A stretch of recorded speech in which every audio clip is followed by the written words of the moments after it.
Assalamualaikum warahmatullahi wabarakatuh. Selamat siang Ibu dan teman-teman. Yang terhormat Ibu Nur Eka Kusuma Hindrasti selaku dosen pengampu mata kuliah Struktur Perkembangan Hewan. Pada pertemuan kali ini, kami dari kelompok 2 akan mempresentasikan materi terkait dengan konsep regenerasi pada hewan. Sebelumnya, izinkan saya untuk memperkenalkan anggota dari kelompok 2. Yang pertama, Dina Aprilia selaku pemateri kelima. Yang kedua, Nurul Safika selaku pemateri pertama. Yang ketiga, saya sendiri Jilan Zahwa selaku moderator dan pemateri ketiga. Yang keempat, Ramayanti selaku pemateri kedua. Yang kelima, Aprilia Widyastuti selaku pemateri keenam. Dan yang terakhir, Cika Aulia Sabita selaku pemateri keempat.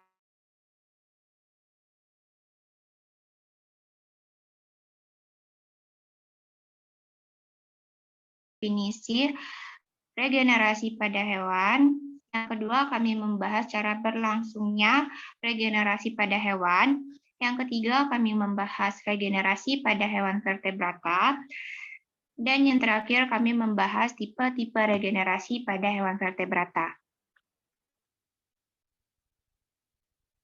Nah, langsung saja kita masuk ke materi pertama, yaitu tentang mekanisme dan definisi dari regenerasi yang akan dipaparkan oleh Nurul Safika. Kepada Nurul, dipersilahkan.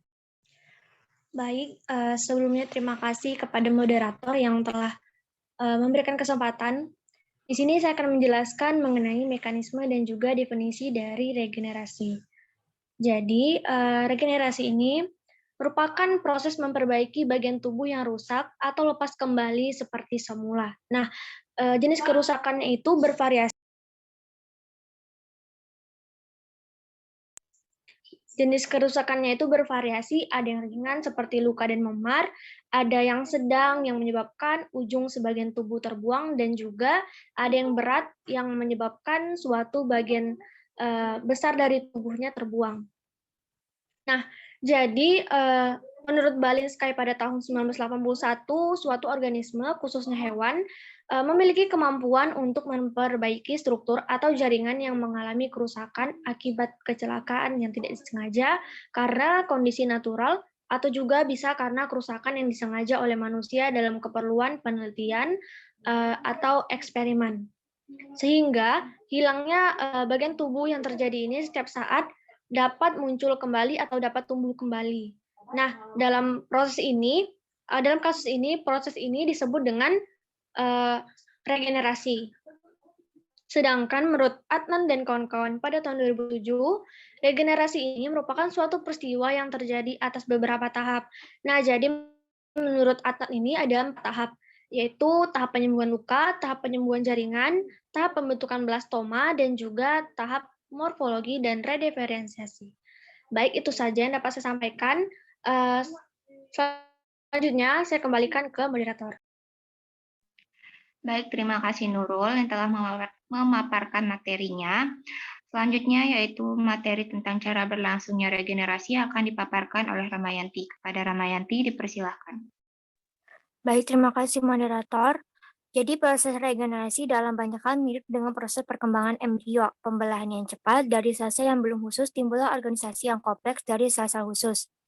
Proses ini melibatkan morfogenesis dan diferensiasi seperti perkembangan embrio. Akan tetapi paling tidak ada satu cara proses regenerasi yang berbeda dari proses perkembangan embrio. Apabila ada tungkai depan salamander yang dibuang, proses perbaikan pertama ialah penyembuhan luka dengan cara menumbuhkan kulit di atas luka tersebut. Kemudian satu tunas sel-sel yang belum terdiferensiasi terlihat. Tunas ini mempunyai rupa yang mirip dengan tunas anggota tubuh pada embrio yang sedang berkembang.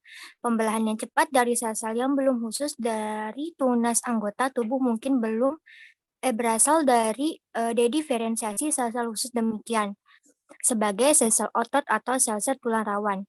Dediferensiasi berarti bahwa sel-sel ini kehilangan struktur diferensiasinya sebelum berperan dalam tugas regenerasi. Sel-sel dari anggota tubuh yang sedang regenerasi diatur dan berdiferensiasi sekali lagi menjadi otot, tulang, dan jaringan lainnya menjadikan kaki fungsional.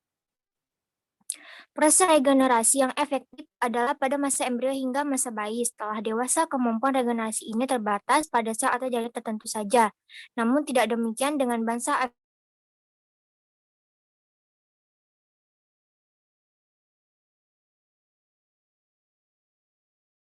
dapat terjadi pada tingkat sel maupun tingkat organ. Regenerasi sel yaitu proses pertumbuhan dan perkembangan sel yang bertujuan untuk mengisi ruang tertentu pada jaringan atau memperbaiki bagian yang rusak. Sedangkan regenerasi organ dapat diartikan sebagai kemampuan tubuh suatu organisme untuk menggantikan bagian tubuh yang rusak, baik ini sengaja maupun tidak sengaja, atau karena kecelakaan dengan bagian tubuh yang baru dengan bentuk yang sama persis dengan sebelumnya, seperti contohnya salamander atau urodela dalam penelitian untuk meneliti proses regenerasi. Baik, sekian saja pemaparan materi dari saya kembalikan ke moderator. Baik, terima kasih pada Ramayanti. Selanjutnya, regenerasi pada hewan vertebrata akan dipaparkan oleh saya sendiri dan Cika Aulia. Yang pertama, yaitu regenerasi pada kelas Aves. Pada Aves, daya regenerasi hanya terjadi pada sebagian kecil paruh. Yang kedua, pada kelas Pisces, pada Pisces, regenerasinya hanya pada sirip. Regenerasi pada sirip ikan digolongkan sebagai epimorfik. Tipe regenerasi ini ditandai dengan pembentukan epidermis penutup luka, pembentukan blastem pluripotent, diferensiasi blastema, sintesis, dan deposisi matriks ekstraseluler, dan pertumbuhan serta restorasi morfologi. Yang ketiga, yaitu pada kelas reptil. Beberapa hewan reptil seperti cicak, kadal, dan tokek memutuskan ekornya atau disebut dengan autotomi. Autotomi ini merupakan cara perlindungan diri hewan tersebut dari predator. Nah, pada saat ekor terputus, permukaan luka ini terisi jaringan dan sel-sel yang terdapat di sebelah dalam luka. Proses regenerasi ini dimulai dengan penyembuhan luka dan dediferensiasi, pembentukan tunas regenerasi atau blastema, dilanjutkan dengan diferensiasi, morfogenis, dan pertumbuhan. Penutupan luka terjadi karena sel-sel epidermis kulit di tepi luka mengalami proliferasi secara mitosis, kemudian bermigrasi ke bagian sebelah dalam permukaan luka, sehingga seluruh permukaan tertutup. Setelah luka tertutup, semua jaringan yang terdapat di sebelah dalam epidermis penutup luka, yaitu jaringan otot, jaringan tulang rawan, dan jaringan ikat, mengalami disintegrasi serta kehilangan ciri karakteristiknya. Nah, pada ekor yang mengalami regenerasi, terjadi pula regenerasi medula spinalis. Selanjutnya disebut dengan medula regenerat. Tetapi regenerasinya tidak sempurna. Medula spinalis regenerat ini hanya tersusun dari sel-sel ependima, sejumlah serabut saraf tidak bermielin tanpa ada badan sel saraf. Selanjutnya, pada kelas mamalia dan amfibi akan dilanjutkan oleh Cika. Kepada Cika, dipersilakan. Baik, terima kasih kepada moderator. Selanjutnya, regenerasi pada hewan mamalia. Pada mamalia ini termasuk manusia, daya regenerasinya kecil sekali, hanya terbatas pada taraf histologis, tidak sampai anatomis. Jaringan yang dapat beregenerasi yaitu tulang, tulang rawan, otot, saraf, jaringan ikat, dan juga beberapa kelenjar pencernaan seperti hati dan pankreas. Selanjutnya, regenerasi pada amfibi. Jenis amfibi yang sering digunakan sebagai objek studi regenerasi adalah salamander dewasa dan larvanya, terutama spesies-spesies Ambystoma dan Triturus. Juga regenerasi anggota tubuh telah banyak dilakukan pada tingkat larva Anura, terutama dari genus Rana dan Xenopus. Telah dipelajari secara seksama dan sekaligus merupakan subjek terkenal dalam memperbaiki dan mempelajari regenerasi anggota tubuhnya. Menurut Singer dalam Browder pada tahun 1984, menyatakan bahwa proses-proses yang terlibat dalam regenerasi anggota tubuh Cristurus cristatus setelah diamputasi meliputi hal-hal seperti Yang pertama, periode penyembuhan luka. Kedua, periode penghancuran jaringan atau yang disebut histolisis. Lalu, periode pembentukan blastema. Dan yang terakhir, diferensiasi dan morfogenesis. Sekian yang dapat saya sampaikan, saya kembalikan kepada moderator. Baik, terima kasih Kika. Selanjutnya, materi tentang tipe regenerasi akan dipaparkan oleh Dina Aprilia dan Aprilia Widyastuti. Kepada Dina, dipersilakan.